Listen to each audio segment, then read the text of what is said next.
Hey everyone, I had two pleasant surprises this week when I realized there are two more Sweet Valley Twins Christmas books. One of them is Jessica's No Angel, which is part of a larger book that I have. It's three smaller ones bound into a single edition. So, okay, I can see why I missed that one. This one, no idea. It's Super Edition number 10 called The Year Without Christmas. No idea how I missed this right up on the shelf. The picture on the cover never happens in the book. So this book should really be called Jessica's Groundhog Day. And it's kind of funny that all of these big Christmas books are just complete Sweet Valley versions of famous literature or movies, or they're not original stories. And that's both obnoxious and kind of funny. So in this one, Jessica is a complete and utter pill. And we just get the same day of her time and time again. But what is funny is each day the retelling and the re-experiencing of this day gets shorter and shorter. So that's kind of funny. So what the big story is, and this is something that I still don't get. The kids are having a really big party on Christmas Eve with all of their friends. And I can't really accept that none of these kids' families wants to see them, or none of them have plans to see the grandparents, or to go to church, or to go out of town. They're just all available to go to the Wakefields and help them set up their tree. And that never really made sense to me either. My family, we always did it pretty early, but I know some families do wait until Christmas Eve, so whatever.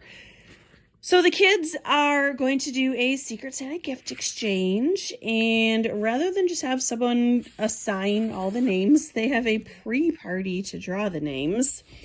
And Jessica pulls Elizabeth's name, and she wants a redo. And for once, I'm going to go with Jessica on this one. I think anyone who is related, so Jessica and Elizabeth, Janet and Lila, I think people who are probably already giving gifts should get a redo. But no, the peanut gallery decides that there's no givebacks, and Elizabeth pulls Lila's name.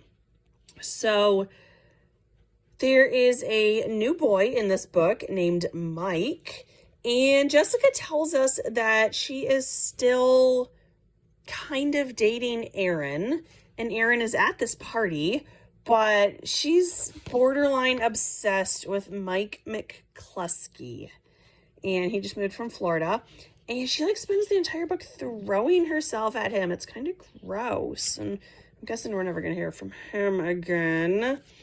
So Jessica has this idea that they should have an evening gown dinner party for a bunch of middle schoolers. And she doesn't plan anything, so she's thinking that morning, hey, let's do this. And Elizabeth had suggested that they do an old-fashioned Christmas where they can decorate cookies and string popcorn for the tree. And yeah, the parents are agreeing with Elizabeth because her plan is so much easier. But Jessica decides that this is because Elizabeth is ruining her life, and her parents are also ruining her life. And this just really reminds me, if you've seen the Brady Bunch satire movies with Shelley Long and who is it, Gary Cole, and one of them where Jan's head just comes off and she just can't handle Marcia anymore. And I just totally picture Jessica like that with Elizabeth. But so Jessica is doing nothing to get ready for the party. She has to go to the mall to get Elizabeth's present because she's a total slacker who can't do things ahead of time. And while she's there, she doesn't buy anything for Elizabeth. She buys some crap for herself, and she runs into Janet and such, and she doesn't have a present for Elizabeth. So rather than look through something of hers or make something really fast, she doesn't do anything.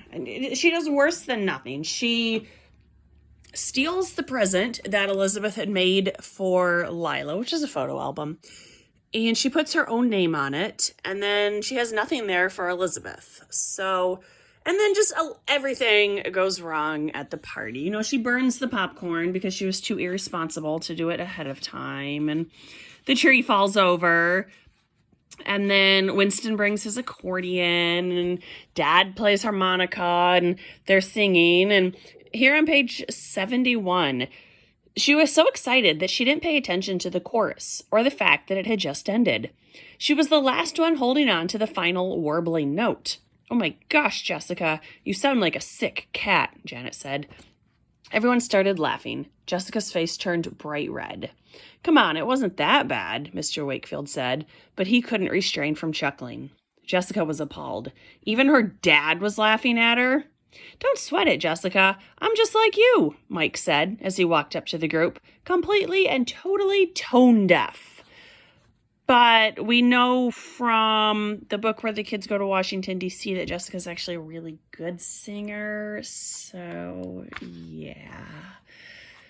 So, the kids eventually realize that Jessica not only doesn't have a gift for Elizabeth, but and Elizabeth is such a doormat about this. When they finally realize Elizabeth doesn't have a gift here on 89, "Maybe I forgot to put my name in the hat the other day," Elizabeth mused.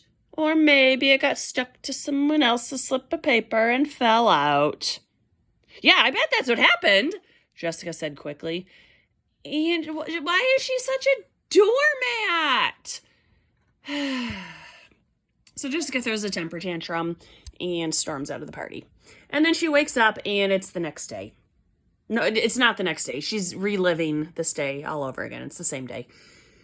And what actually tipped off everyone is that Amy had walked in on Elizabeth making the album, so she knew what it was. And Amy's the one who says, "Oh, but that's the gift from Elizabeth." And so Jessica decides that she has another chance to fix this day. But instead of just buying Elizabeth a present, she decides that Amy can't come to the party.